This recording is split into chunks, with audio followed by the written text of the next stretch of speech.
Dun, dun, dun. Good morning. Yes, I'm in the same shirt. Didn't get it dirty yesterday. It's funny, my Comcast has been off constantly. I got up last night. Went to bed at about 9:30, and it's just funny.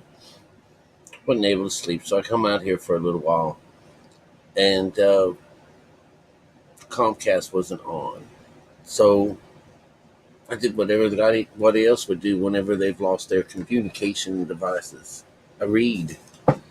So what I did is I was browsing in this book, the American Indian Myths and Legends, and I was reading through it.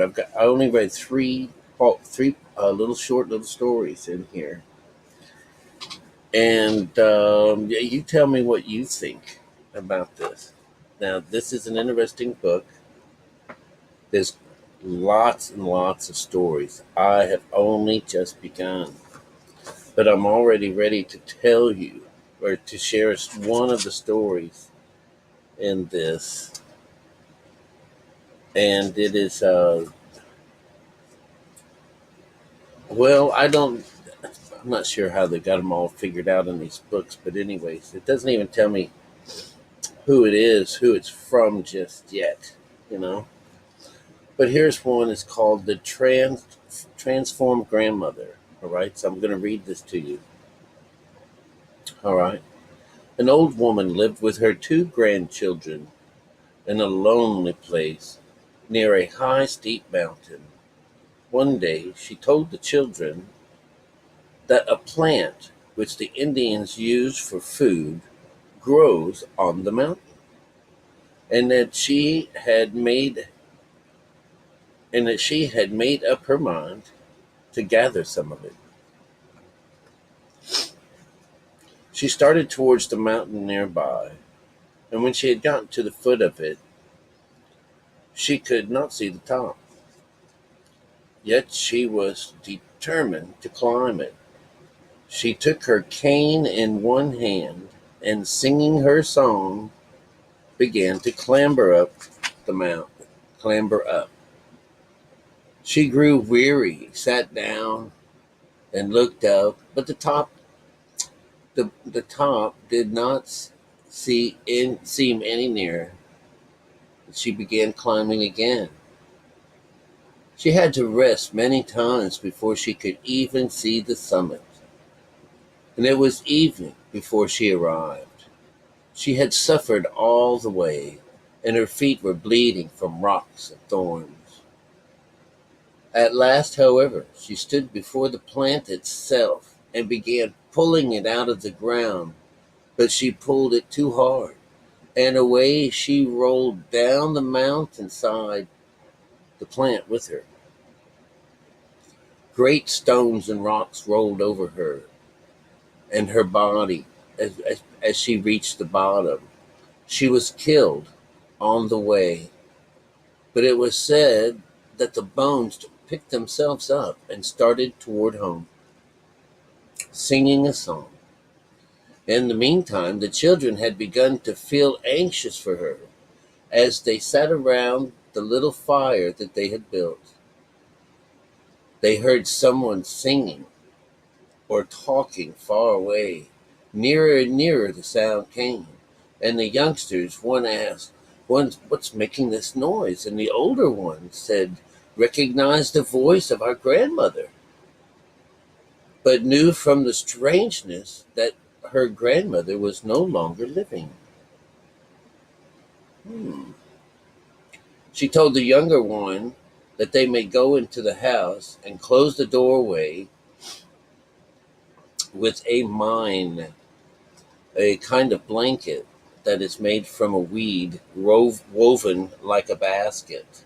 All right. She went inside and held the mine over the door, or they went inside, held the mine over the door, so that the woman might not enter. At last she came and ran around the house many times, singing as she ran. The children wondered what they would do if she should break through the door. The girl said that she would turn into a blue stone. Yeah, the girl said that she would turn into a blue stone, and the little brother said he would turn into a stick, burning at one end. So they dropped the mine they held in their hands, as when the woman entered. When the woman entered, there was nobody to be seen, only a blue stone and a burning stick. She stood calling, but no one came. Wow, this is a wonderful story. Of course, this one here would have been handed down by mouth. What a wonderful little story. This is a fairy tale. And of course, this woman going up to the top of the mountain to get food that the Indians usually get, and on her way down, she dies. She died in the way. And of course, the two children at home, there's always those two, there's always that. The blue stone is absolutely beautiful, and the stick that's burning at one end. See, that's the gift when the grandmother decided to go up there and change her mind. It was really cool. So that was the name of that story. It was called The Transformed Grandmother. Done one of those before. There's one in here. The next one is Big Eater's Wife. And I'm just going to go through because it's such a great story. But anyways, there's this great guy and he loves to eat and stuff like that. So, and they called him the Great Eater. And you'll understand the Great Eater is also the devil. But anyways, he looked across the river one day and he saw this beautiful girl. And he's wondering, come over here, come over here. I want you to eat with me and I want you to lay with me. She said no. He said yes. He said no. She said yes. He said no. He said yes. She says okay. So it's just a really wonderful story. But first, I must get my things. Soon the girl came back with a mortar, pestle, and some eggs. She put them in the canoe, and the Big Eater paddled her over. So he had to go across this river to go and get her. All right. They wanted her to be his wife. They ate. The beautiful woman said, "Oh my, what great heaps of food you can eat. Yes, I'm powerful that way." Then they went to bed. "Oh my, how often you can do that," he says. "Yes, I'm powerful that way." "You sure are." So they lived happily for a long time. But after a while, this girl got tired of the Big Eater. She thought, he's fat. He's not young. I want to change. I want to have a young, slim man loving me. I'll leave. So when Big Eater went out fishing in one of his canoes, when he went out fishing in one of his canoes, the girl made a doll. Remember, he has two canoes. I guess that's what you missed at the top. So the Big Eater went out fishing in one of his canoes, and the little girl made a doll, a large doll, just as a grown woman placed this doll in her bed. Took her mortar, pestle, and eggs, put them in Big Eater's second canoe, and paddled off. Big Eater came home early from fishing. Thinking that it was his wife, he climbed into the bed. He touched the doll, and the doll began to scream and shriek. "Wife," he said, "stop this, or I will have to beat you." Then he saw that it was a doll lying in the bed with him. Big Eater jumped up and looked around. The mortar and the pestle and the eggs were gone. He ran to the shore, got into the remaining canoe, and paddled furiously after his wife. Soon he saw her, also paddling hard, but he was stronger than she, and he pulled closer and closer. He drew up behind her canoe, and both almost touched. "Now I'll catch you," he thought. Then the woman threw her mortar out of the canoe over the stern. At once the water around him turned into mortars, and the big eater was stuck. He couldn't paddle until at last he lifted his canoe and carried it over the mortars. By the time he gained clear water, his wife was long way off. Again he paddled furiously. Again he gained on her. Again he almost caught her. Then she threw her pestle out over the stern, and the water turned into pestles. Again, Big Eater was stuck, trying to paddle through this sea of pestles, but unable to. He had to carry his canoe over them. And when he hit the open water again, his wife was far distant. Again, Big Eater drove through the water with all of his strength. Again, he gained up. He gained on her. Gained. He almost caught her. Again, he almost caught her. Damn it! Then, from the stern of her canoe, the woman threw the eggs out, and once the water turned into eggs, and once more, Big Eater was stuck. The eggs were worse than the mortar and the pestles because Big Eater couldn't carry his canoe over them. Then he hit the eggs, smashing them one by one and cleaving a path through them, through the gooey mess. He hit clear water, and his wife's canoe was only a dot on the horizon. Again he paddled mightily. Slowly he gained on her. Again, and took a long time. But finally, he was almost even with her. This time I'll catch you, he shouted. You have nothing left to throw out. But his wife just laughed. She pulled out a long hair from her head, and at once it was transformed into a lance. She stood up and hurled this magic hair lance at her Big Eater. It hits him square in the chest, piercing him through and through. Big Eater screamed loudly and fell down dead. And that's what can happen to a man if he marries a ghost witch. Funny, funny, funny. I know, this is another story. This is another one of those wonderful things where this female is out to kill the monster inside of you, make you a better person. So the people die. They're not finishing up these stories. They're just scaring their children with them. The origin of the Hopi snake dance. I'm not going to read this to you. You'll be glad that I'm not. But anyways, because I know I don't read very well. But the origin of the Hopi snake dance takes you through long ago Summer People Society. I mean, just talking about how they go about giving food and things to the gods. And says, I don't think the gods eat those things. I think we just put them out there, and I think they were supposed to do something different, like you and me, or probably like me, who says, there's got to be, this ain't working. Something's not right. And so this guy says he's going to go down low and find out if all of these gods are real.